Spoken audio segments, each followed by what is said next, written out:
अस्सलाम वालेकुम क्लास। जैसे कि बच्चे आप लोगों को पता है कि लास्ट टाइम हमने जनरेशन्स को स्टडी किया था, जिसमें हम फोर्थ जनरेशन को पढ़ रहे थे। ठीक है, उसमें हमने लास्ट टाइम देखा था कि फोर्थ जनरेशन बेसिकली किसके ऊपर बेस कर रही थी, माइक्रो प्रोसेसर्स के ऊपर बेस कर रही थी। ठीक है, और उसकी हमने कुछ एग्जांपल्स देखी थी और साइंटिस्ट के वर्किंग देखी थी कि किन्होंने जो है इस जनरेशन के ऊपर वर्क किया था। ठीक है, तो आज जो है हम उसके बाकायदा तौर पर फीचर्स देखने जा रहे हैं कि फोर्थ जनरेशन हमें क्या क्या फीचर प्रोवाइड कर रही थी। ठीक है, जिसकी बिना पर हम इसको बाकी दो पिछली जो जनरेशन थी, फर्स्ट जनरेशन थी, सेकंड थी, थर्ड थी, उससे ज़्यादा इसको यूजफुल, जो इसको ज़्यादा यूजफुल बनाती थी as compare to the last three generations. Clear हो गई बात। तो फीचर्स में अगर हम बात करें तो सबसे पहला जो फीचर ये हमें प्रोवाइड कर रही थी वो थी smaller in size than previous, कि पिछली तमाम जनरेशन से इसका जो साइज था आपके पास वो क्या था, स्मॉल था।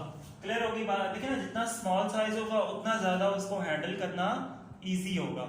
क्लियर होगी बात। उसके बाद नंबर 2 पे वो क्या कह रहा है, used semiconductor memory. Last time हम जो है मेमोरी उसमें और की यूज हो रही है, यहाँ पे कौन सी मेमोरी यूज हो रही है, सेमीकंडक्टर मेमोरी। इसको पॉइंट्स को अपने पास लिख लें, क्योंकि अक्सर ये चीजें ऑब्जेक्टिव में भी पूछी जाती हैं, या फिर अगर आपके पास शॉर्ट क्वेश्चन में भी पूछा जा सकता है, या लॉन्ग क्वेश्चन के तौर पे भी अक्सर पेपर में थर्ड और फोर्थ जनरेशन के ऊपर लॉन्ग क्वेश्चन आता है। ठीक है जी, तो इसको आपने इसलिए कि जो जनरेशन हैं इसको आपने बहुत अच्छे से समझना है और बहुत अच्छे से इसको लर्न करना है आप लोगों ने। क्लियर होगी बात। उसके बाद नंबर 3 पे क्या कह रहा है, हाई प्रोसेसिंग स्पीड, यानी जो प्रोसेसिंग स्पीड थी वो हाई थी as compare to the last three generations. Low cost than the previous generation, cost भी हमारे पास जो है वो इसकी कम थी। इसके अलावा consumed less power and generate less heat. ठीक है जी, यहाँ से लिखा जनरेट लेस हीट, ये अगला लास्ट पॉइंट है, ये इसलिए मैंने ये ब्लैक से अलग लगा दिया इसको। ठीक है, अच्छा जी, consumed less power and generate less heat, यानी पावर भी कम आपके पास इसको चाहिए थी और हीट भी जो है वो ये कम प्रोड्यूस करता था। More reliable and powerful. Number 7, produced for commercial purpose, यानी इसको कमर्शियल पर्पस के लिए यूज किया जाता था, यानी डिफरेंट मार्केट्स के अंदर, ऑफिसेस के अंदर। ठीक है जी, इसका यूज जो है वो किया जाता था। जनरल पर्पस कंप्यूटर, और इसको जनरल पर्पस के लिए, मतलब कोई इसका ये नहीं कि कोई किसी खास स्पेसिफिक पर्पस के लिए यूज हो सकता है, सिर्फ ये ऐसा नहीं था, इसको हम जनरल पर्पस के तौर पे भी यूज कर रहे थे।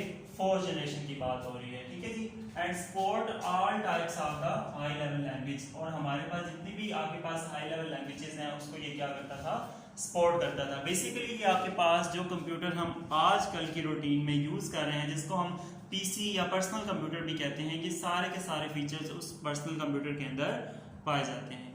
ठीक है जी, अच्छा जी, लास्ट में हम बात करेंगे जी अपनी फिफ्थ जनरेशन ऑफ कंप्यूटर।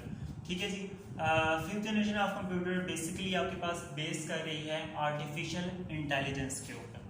ठीक है जी, नाम से अगर आप अंदाजा लगाएं आर्टिफिशियल इंटेलिजेंस, इसका क्या बेसिकली मतलब है, यानी आपके पास एक आर्टिफिशियल इंटेलिजेंस, यानी एक आप इस तरह समझ लें कि एक इंसानी दिमाग को आर्टिफिशियल तौर पर क्रिएट करने की कोशिश की जा रही है। ठीक है जी, जैसे कि आप लोगों को पता है कि आप लोगों को रोबोट्स के बारे में पता होगा कि रोबोट्स किस तरह वर्क कर रहे होते हैं। ठीक है, उसके अंदर बेसिकली ये आर्टिफिशियल इंटेलिजेंस ही मौजूद होती है जिसके ऊपर वो वर्क कर रहे होते हैं, और ये अभी इस जनरेशन के ऊपर मजीद वर्किंग जो है वो चल रही है। इससे ज़्यादा इसको जो है इम्प्रूव किया जा रहा है डे बाय डे, हो सकता है फ्यूचर में इसको और ज़्यादा इम्प्रूव किया जा सके। ठीक है जी, तो आपके पास अक्सर आप लोगों ने देखा होगा कि आपके अपने मोबाइल फ़ोन के अंदर भी आपको कुछ इस तरह की एप्लीकेशंस देखने को मिलती हैं, जैसे कि फॉर एग्जांपल आपका फेस रिकॉग्नाइजेशन होता है, वॉइस रिकॉग्नाइजेशन होता है। ठीक है जी, तो ये सारी की सारी जितनी भी एग्जांपल्स हैं ये आर्टिफिशियल इंटेलिजेंस की ही एग्जांपल हैं, यानी बहुत सी ऐसी एप्लीकेशंस जो हैं वो क्रिएट की गई हैं, और बहुत सी जो एप्लीकेशन जिनके ऊपर अभी वर्क हो रहा है। इसके अलावा और बहुत से जो है मतलब इस तरह की ही डिफरेंट जो है वर्किंग की जा रही है इसी आर्टिफिशियल इंटेलिजेंस को मजीद इम्प्रूव बनाने के लिए। ठीक है जी, तो बेसिकली इसमें क्या है कि आपके पास working on a computer with a real IQ, यानी ऐसे कंप्यूटर पे काम कर रहे हैं जिसमें आपके पास एक रियल आईक्यू सिस्टम आपके जो है ना आपको देखने को मिलेगा, ठीक है जी। And it revolutionize the computer in the future, और फ्यूचर में ये आपके पास बहुत ज़्यादा जो है इसको इम्प्रूव करेगा कंप्यूटर की टेक्नोलॉजी को, ठीक है जी। अगर इसकी एग्जांपल्स की बात करें तो आपके पास क्वांटम कंप्यूटेशन, मॉलिक्यूलर टेक्नोलॉजी और आपकी बुक में एक नैनो टेक्नोलॉजी, ये आपके पास कुछ एग्जांपल्स हैं जो हम 5th जनरेशन के तौर पर अपने मतलब हम इसको देख चुके हैं, इसके ऊपर वर्किंग हो रही है और इससे ज़्यादा भी कुछ नई नई इन्वेंशन जो है वो क्रिएट हो रही हैं, ठीक है जी। तो इसमें आपके पास बुक में भी आपके पास मैं थोड़ा सा रीड आउट कर देता हूँ ताकि कोई पॉइंट रह ना गया हो। The 5th generation computers are based on artificial intelligence. They are still in the development stage. ठीक है जी। Some applications of this generation are being used such as the voice recognition. Scientists are working to increase the speed of the computer.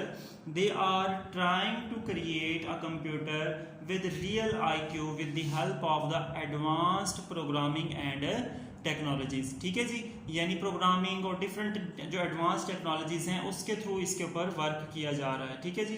The goal is to develop a computer that respond to a natural language input. इसका basically क्या मतलब है, अब देखिए ना, हमें computer को, अब जो हमारे पास कंप्यूटर है उसको हमें कंप्यूटर की लैंग्वेज में ही उसको समझाना पड़ता है, ठीक है। जैसे कि हम प्रोग्रामिंग करते हैं, जब आगे जाके आप प्रोग्रामिंग करेंगे तो आप देखेंगे कि किस तरह आप कोडिंग करते हैं। वो कोडिंग बेसिकली क्या होती है, कंप्यूटर की ही लैंग्वेज होती है जिसमें हम उसको समझा रहे होते हैं। जबकि अब जो वर्किंग हो रही है वो इस पे वर्किंग हो रही है कि वो हमारी नेचुरल लैंग्वेज को अंडरस्टैंड कर सके हमारा कंप्यूटर। क्लियर होगी बात, ये बहुत ज़्यादा इंपॉर्टेंट पॉइंट है, इसको आप अपने माइंड में रखना है। The advancement in the modern technologies will revolutionize the computer in the future. These technologies include quantum computation, molecular technology, and the nanotechnology. Clear होगी बात जी। आपकी इसी तरह आपकी जो जनरेशन्स हैं वो 5 आज कंप्लीट हो चुकी हैं। ये बहुत ज़्यादा इंपॉर्टेंट क्वेश्चन है। अक्सर जो आपके पास बोर्ड के एग्जाम होते हैं उसके अंदर वो जनरेशन्स पूछ लेता है। सारी जनरेशन्स अगर ना भी पूछे तो हो सकता है वो 3rd और 4th पूछ ले, या 2nd और 3rd पूछ ले, 4th और 5th पूछ ले, ठीक है जी। तो इस तरह से आपके पास जो है वो जनरेशन जो है क्वेश्चन जनरेशन का आता है। बल्कि आपकी जो ये बुक है इसके लास्ट के ऊपर कुछ पास्ट पेपर्स हैं, वहाँ से भी आप इसके क्वेश्चंस को देख सकते हैं, ठीक है जी। तो इसको अच्छे से आप लोगों ने रीड आउट करना है। कोई भी कंफ्यूजन हो, कोई भी प्रॉब्लम हो, इन 5 की 5 जनरेशन में से किसी एक जनरेशन में भी आपको कोई प्रॉब्लम हो, कोई पॉइंट ना समझ आया तो आप मुझसे डिस्कस कर लीजिएगा। ओके जी, अल्लाह हाफिज़।